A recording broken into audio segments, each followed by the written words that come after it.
आप सभी भाई बहनों का ब्रेकिंग आध्यात्मिक न्यूज की ज्ञान कक्षा में एक बार फिर स्वागत है। आज की चर्चा का विषय है शुद्ध चेतन आत्मा। और उसका हमने देखिए दो अलग शब्दों में थोड़ा वर्गीकरण किया है। एक में हमने लिखा है पापात्मा और दूसरे में हमने लिखा है पुण्यात्मा। देखिए अक्सर समाज में एक साधारण मनुष्य अपने आप को कभी भी पापात्मा समझने से तो देखिए परहेज करता है। कोई भी मनुष्य देखिए अपने आप को पापी कहलाना तो पसंद नहीं करता, चाहे मैं हूं, चाहे आप हो, चाहे कोई भी अन्य मनुष्य हो। लेकिन शास्त्रों में कहीं कहीं ये दो शब्द अक्सर प्रयोग में आते हैं। देखिए पुण्यात्मा शब्द तो अक्सर हम कह देते हैं, कोई मनुष्य भक्ति मार्ग पर चल रहा है, ज्ञान की चर्चाएं करते हैं या परोपकार के कार्यों में लगे होते हैं। यानी कि जब मनुष्य परोपकार के कार्य करता हुआ दिखाई देता है तो अक्सर हम अपनी बोलचाल में कह देते हैं बहुत ही पुण्य आत्मा है। लेकिन ये जो पापात्मा है किसी के सामने तो कभी नहीं हम कहते, पीठ पीछे अक्सर कुछ लोग कह देते हैं पता नहीं कैसी पापात्मा है। तो इसलिए मेरे मन में आया कि ये देखिए आत्मा तो अपने आप में सदा ही शुद्ध रूप में रहती है।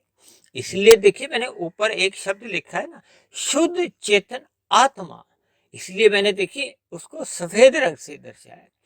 लेकिन क्योंकि हम ब्रेकिंग आध्यात्मिक न्यूज पर शब्दों के ऊपर भी चर्चा करते हैं ताकि एक साधारण मनुष्य किसी भी स्थिति में भ्रमित ना हो, कहीं अंधविश्वास में नहीं गिर जाए। इसलिए जैसे जैसे उसका ज्ञान यथार्थ रूप में होता है तो फिर उसके कर्मों में भी सुधार आने लगता है, उसको परमात्मा का ज्ञान विज्ञान यथार्थ रूप से समझ आने लगता है। जैसे जैसे ज्ञान विज्ञान मनुष्य को ये समझ आने लगता है, ये जो आपके हमारे तीन शरीर है, स्थूल शरीर, सूक्ष्म शरीर और कारण शरीर। अक्सर एक साधारण मनुष्य को देखिए सूक्ष्म शरीर, कारण शरीर का कोई यथार्थ ज्ञान होता ही नहीं। एक आत्मा का और एक स्थूल शरीर का एक साधारण शब्दों में ज्ञान होता है। देखिए शास्त्रों में तो तीन ही तत्वों की जो मुख्य रूप से चर्चा आती है, एक है भगवान और एक है आत्मा। ये दोनों देखिए चेतन सत्ता है। चेतन सत्ताएं का अभिप्राय होती है ये एक ज्ञान स्वरूप है, आनंद स्वरूप है, नित्य रहती है। इनकी सत्ता कभी समाप्त नहीं होती। अक्सर कहा जाता है ना कि आत्मा का जन्म मरण नहीं होता, और परमात्मा तो क्योंकि देखिए परम चेतन सत्ता है। हम सभी आत्मा तो एक सामान्य आत्मा है। ये अलग बात है कि देखिए स्थूल शरीर के स्तर पर विभिन्न प्रकार की कर्मों के आधार पर या संस्कारों के आधार पर ये जो 84 लाख प्रकार की जो जोनियां बनी हुई ये तो स्थूल शरीर के स्तर पर होती है। जबकि आपके हमारे स्थूल शरीर के भीतर जो एक सूक्ष्म शरीर होता है, एक कारण शरीर होता है, इनमें मुख्य रूप से देखिए कारण शरीर का एक विशेष महत्व है। और कहीं कहीं तो देखिए शास्त्रों में सूक्ष्म शरीर और कारण शरीर को इकट्ठा एक सूक्ष्म शरीर भी कह दिया जाता है। अक्सर मनुष्य को देखिए कारण शरीर का एक यथार्थ ज्ञान होता नहीं। जबकि देखिए मेरे यहाँ तो प्रतिदिन जितनी भी चर्चाएं होती हैं उनमें हम अक्सर ये कारण शरीर को बहुत अधिक महत्व देते हैं। जैसे देखिए डॉक्टर कारण को अधिक महत्व देता है, वो जब भी आपके हमारे स्थूल शरीर के रोग का जो इलाज करता है तो वो कारण को ढूंढते हैं। आज देखिए पिछले 2 वर्षों से जो कोरोना काल चल रहा है तो कोरोना के पीछे का कारण क्या है, इसी की तो खोज चल रही है। और इसी दिशा में जितने भी एक साधारण डॉक्टरों को कहो, वैज्ञानिकों को या शोधकर्ताओं को जितनी जितने अंश में सफलता मिली है उन्होंने उसका एक टीका एक इजाजत किया है, उसका बनाया है, कुछ दवाइयां बनी है। यानी मेरा कहने का अभिप्राय है कि हमें कारण को महत्व देना चाहिए। जब तक देखिए कारण मौजूद रहेगा ये कार्य दिखता हुआ दिखाई देगा। ये कार्य क्या है, ये 84 लाख प्रकार की जोनि है। जैसे ही आपके हमारे शरीर का एक अंत होता है, मृत्यु आती है, तो ये मृत्यु तो देखिए स्थूल शरीर की आती है। अक्सर हम शमशान घाट में जब जाते हैं तो हम स्थूल शरीर को जलता हुआ देखते हैं। चर्चा को आगे बढ़ाने से पहले हमें देखिए दो तत्वों पे थोड़ा एक अंतर जानना होगा। देखिए तीन तत्व अभी मैंने कहे ना, एक है भगवान, एक है आत्मा। ये दोनों चेतन सत्ता है। इनको अक्सर देखिए मैं सफेद रंग से ही दर्शाता हूँ। और एक है माया। माया का देखिए अभिप्राय है ये जो प्रकृति के तीन गुण, तमोगुण, रजोगुण और सतोगुण।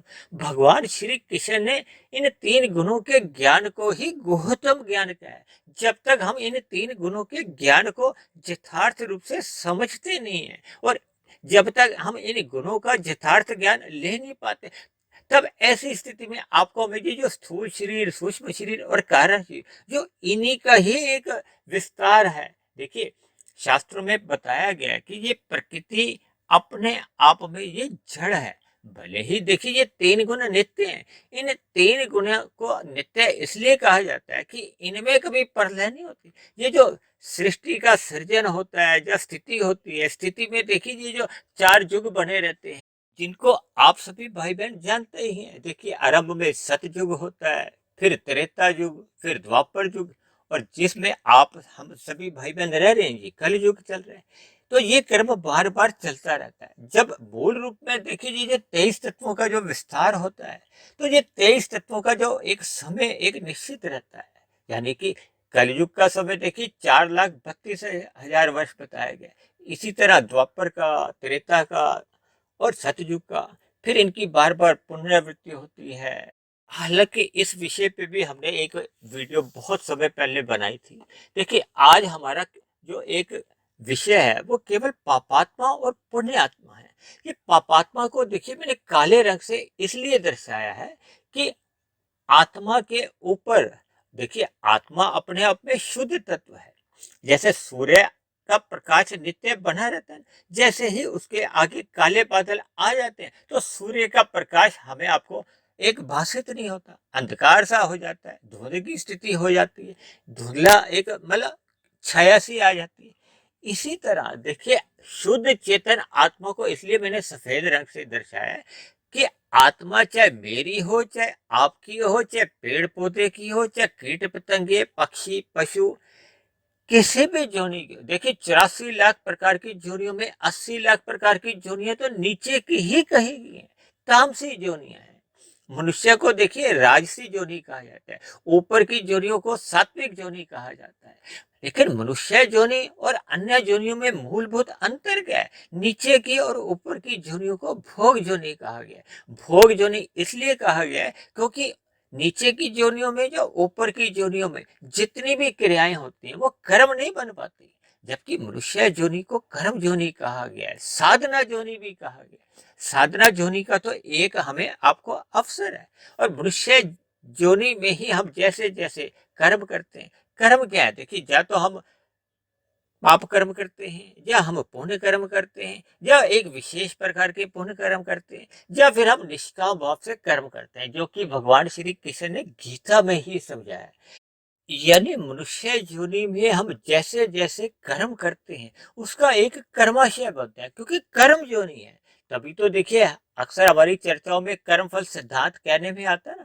तो जैसे जैसे हम कर्म करते हैं वैसे वैसे फिर हमें फल मिलते हैं। फल तो देखिए दो ही प्रकार के हैं, अनुकूल परिस्थितियों को सुख कहा जाता है, प्रतिकूल परिस्थितियों को दुख माना गया है। और मनुष्य अपने जीवन में शास्त्रों के अनुसार यदि विहित कर्म करता है, जो जो शास्त्रों में कहे गए हैं, क्योंकि शास्त्रों में तो वही कर्म कहे गए हैं जिनसे अन्य जीवों को दुख नहीं होता। और जब जब मनुष्य निषेध कर्म करता है तो निषेध कर्म क्या है? पाप कर्म माने जाते हैं। यानी कि जो शास्त्रों के विरुद्ध हम पाप कर्म करते हैं, निषेध कर्म कर जाते हैं, उन्हीं के ही हमें देखिए फिर दुख रूपी फल आते हैं। जब जब हम अन्य जीवों को पीड़ा देते हैं, कष्ट देते हैं, चाहे मनुष्य हो चाहे अन्य जीव जंतु हो, किसी भी प्रकार के, देखिए जो 80 लाख प्रकार की जोड़ी है, यहाँ देखिए हम जो अपने जीवन में जो वनस्पति अपने आहार रूप में लेते हैं उसका तो देखिए शास्त्रों में एक विहित कर्म है, उसकी इजाजत दी गई, वो कोई पाप कर्म नहीं है।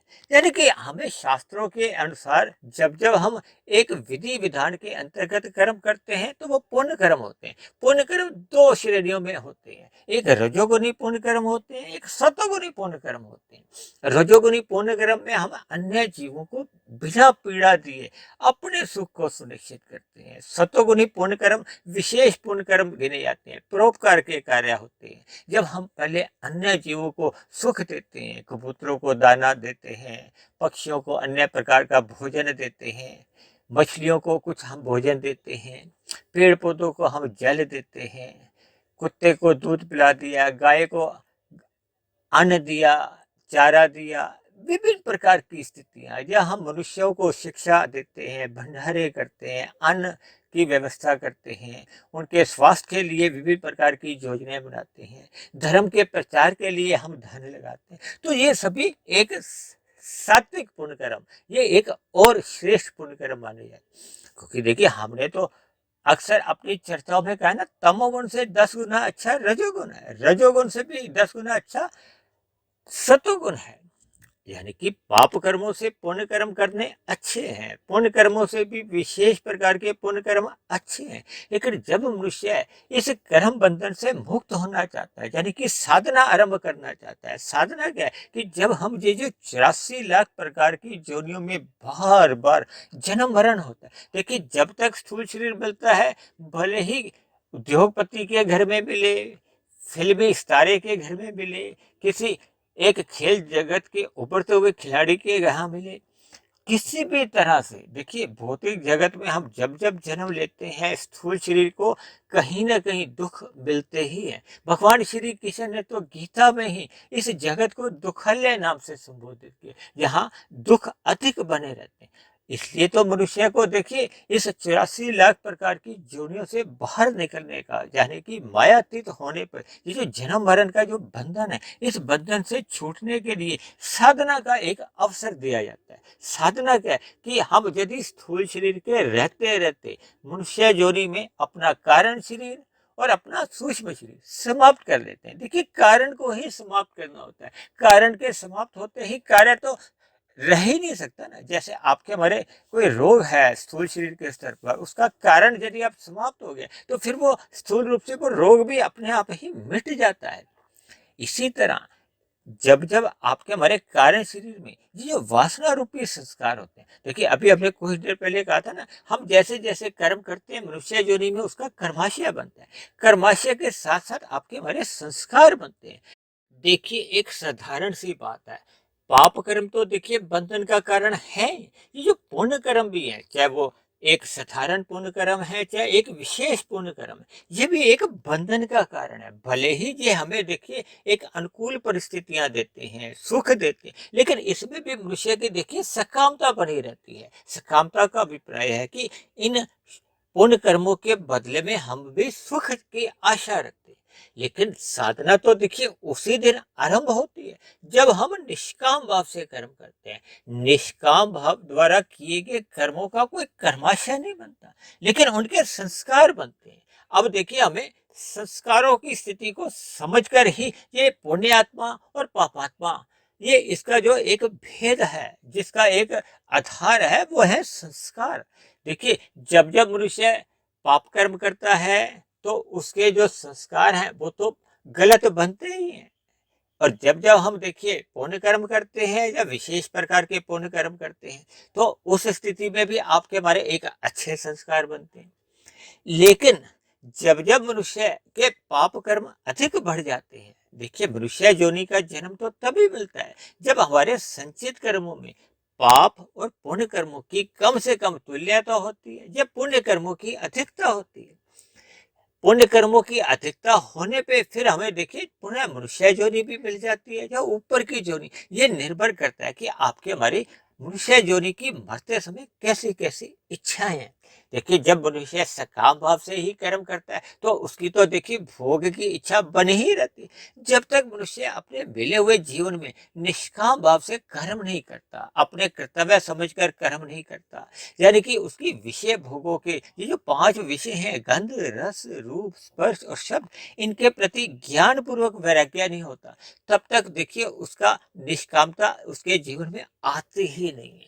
जैसे जैसे हम निष्काम भाव से कर्म करते हैं फिर उतना उतना अंश में आपका हमारे शुभ संस्कार बनते हैं। ये शुभ संस्कार बनते जाते हैं, फिर उसी अनुपात में जो पहले के अशुभ संस्कार है वो मिटते जाते हैं, समाप्त होते जाते हैं। जैसे देखिए हम सभी स्कूलों में अपने ब्लैक बोर्ड पे हमें अध्यापक जब पढ़ाता था तो वहाँ कुछ अक्षर लिखे, गणित की कक्षा या कुछ भी, तो वो कुछ समय बाद उसको बिठा देते हैं तो वो मिट जाते हैं।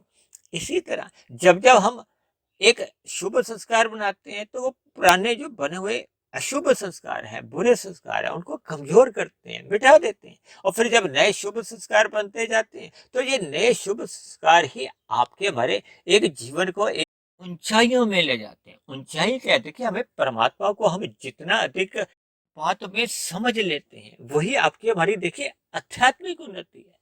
अब देखिए, ये जो पापात्मा शब्द है ना, ये उन योनियों के लिए आता है कि देखिए, जब मनुष्य योनि में मरते समय यदि आपके बारे जो बुरे संस्कार हैं वो अधिक बने हुए हैं। बुरे संस्कार अधिक बनने का मतलब क्या है? कि आपने हमने ये मिले हुए जीवन में अपने जीवन का दुरुपयोग करते हुए पाप कर्म जब हम अधिक कर जाते हैं, तो उसी पाप कर्मों के ही फिर बुरे संस्कार बनते हैं। जब पाप कर्मों की अधिकता होती है, अब किसी के देखिए संचित कर्मों में 80% पाप कर्म हैं, 20% ही पुण्य कर्म थे, तो उसको बहुत ही नीचे की जोनियों में जाना पड़ता है। अब वो नीचे की जोनियों में देखिए, किए गए पाप कर्मों का दुख रूपी फल ही भोगा जाता है। संस्कारों की स्थिति तो देखिए यथास्थिति बनी रहती है। और मैंने तो देखिए एक वीडियो बहुत लंबी बनाई थी, जिसमें मैंने कहा था कि ये जो संस्कार हैं, नीचे की जोनियां हो या ऊपर की जोनियां हो, इनको ताला लग जाता है।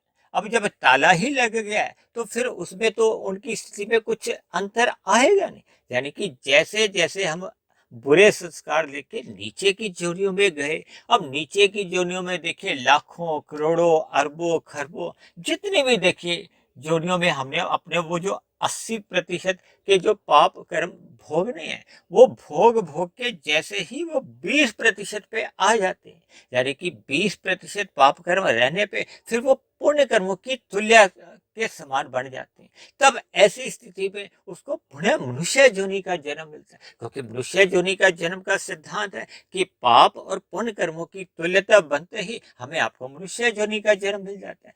अब देखिए, मनुष्य योनि का जन्म तो मिल गया, अब ये जो वो संस्कार लेके आया है, वो तो देखिए 80% उसके बुरे संस्कार है।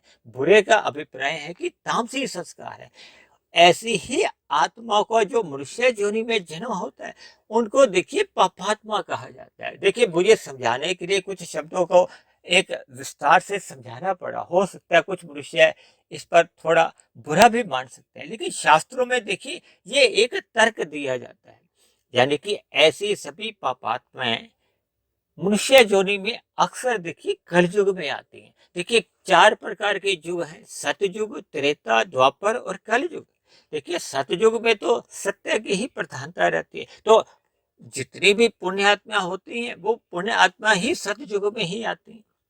और जैसे जैसे देखिए कुछ पुण्य आत्माओं का ह्रास होगा, ह्रास्य का अभिप्राय है कि देखिए त्रेता युग में फिर कुछ पापात्मा कुछ अंश में आने लगती हैं। इसी तरह द्वापर में कुछ उनका अनुपात और अधिक बढ़ता है, और कलयुग में देखिए फिर ये अनुपात, कलयुग को तो देखिए काला युग कहा जाता है, कलपुर्जों से भी जोड़ा जाता है, तमोगुण से भी जोड़ा जाता है। तो इन शब्दों पे देखिए आपको चिंतन करना होगा।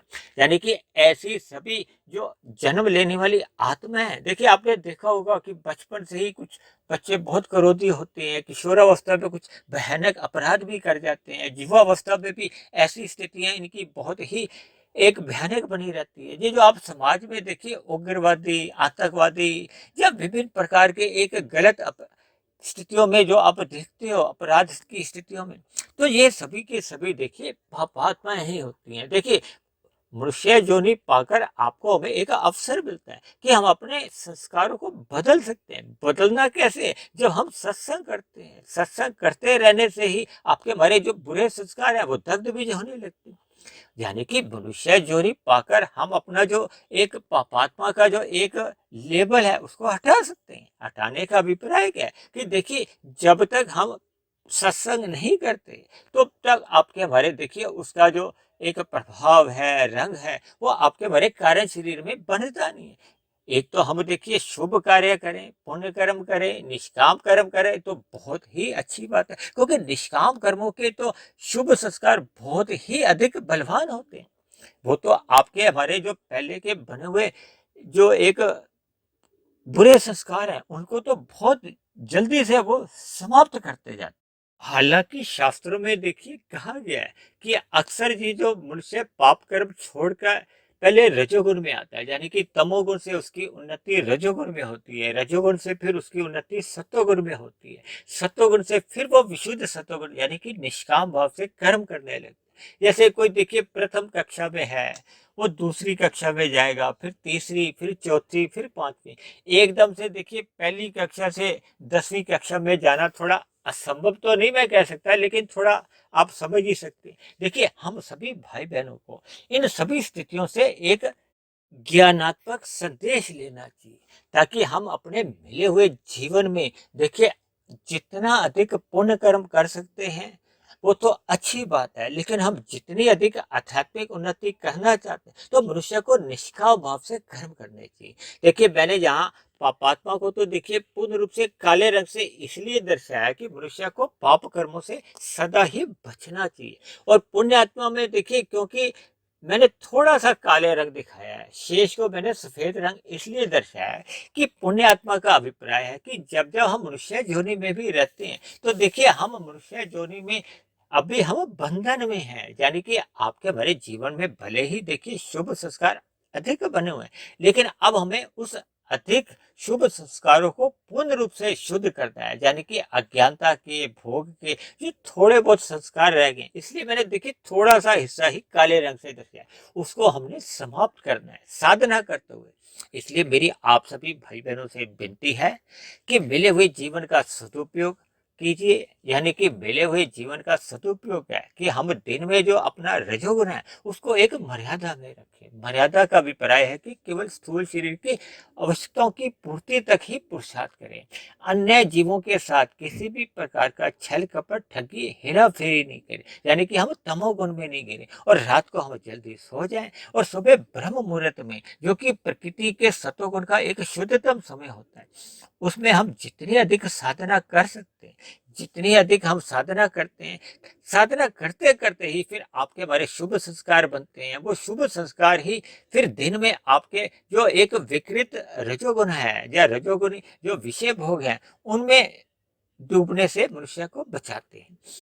यानी मनुष्य योनि में साधना करते करते हम अपनी शुद्ध चेतन आत्मा पर जितने भी ये मल रूपी आवरण है इनको हम समाप्त कर लेते हैं, तो देखिए आत्मा तो अपने आप में ही शुद्ध चेतन स्वरूप सत्ता है, ज्ञान स्वरूप सत्ता है, और परमात्मा जो एक परम चेतन सत्ता है वो अनंत स्वरूप सत्ता है। जब हम प्रकृति के इन बंधनों से मुक्त हो जाते हैं तो मनुष्य मायातीत की स्थिति में होता है, फिर वो मोक्ष काल में आनंदमय स्थिति में चले जाता है। तो ऐसी सभी शुभ स्थितियां हम सभी भाई बहनों के जीवन में भी बने, इन्हीं शुभ कामनाओं के साथ आज की चर्चा विशेष को हम यहीं विश्राम देते हैं। यदि बनी हुई वीडियो आपको अच्छी लगी हो तो मेरी आप सभी भाई बहनों से विनती है कि इस बनी हुई वीडियो को आप अधिक से अधिक भाई बहनों में शेयर करें, ताकि अन्य भाई बहन भी अपने अपने व्यक्तिगत पाप कर्मों से बचें और परमात्मा से जुड़े। और यदि मेरी बनी हुई वीडियो विशेष पर आपको किसी प्रकार की कोई शिकायत हो, आपका कोई प्रश्न हो, तो आप नीचे दिए गए कमेंट्स बॉक्स पर जाकर अपना प्रश्न, अपनी शिकायत भी लिख। तो अब चर्चा विशेष को यही विश्राम देते हैं, कल फिर मिलते हैं एक नए विषय को लेकर, एक नए संदेश के साथ। तब तक आप सभी भाई बहनों का बहुत बहुत धन्यवाद।